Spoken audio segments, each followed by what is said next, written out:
THN news. नाज़रीन, वगण खां अफ़सोसनाक ख़बर शामिल कयूं था त वगण लॻे ॻोठ थैड़ी हाशिम में ॻोठ ॿाहिरां क़ाइम वाटर सप्लाई भरिसां नामालूम अधड़ोट शख़्स जो लाश हथे।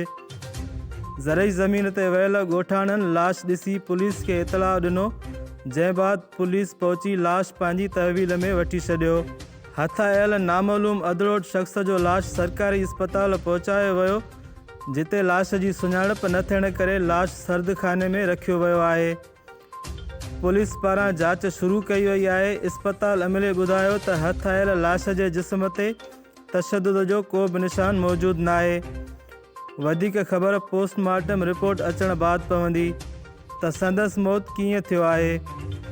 राब्तो करण ते ॻोठाणनि ॿुधायो त असां ज़रई ज़मीन ते वञी रहिया हुआसीं त पीरसन जो लाश ॾिसी बर वक़्तु पुलिस खे इतलाउ ॾिनो, जॾहिं त फ़ौतीअ जे खीसे मां दवाउनि जूं पर्चियूं पिणु मिलियूं आहिनि, जंहिं मां लॻे थो त हू बीमार हुयो ऐं अस्पताल मां दवा वठी वापसि अची रहियो हुयो त फ़ौत थी वियो।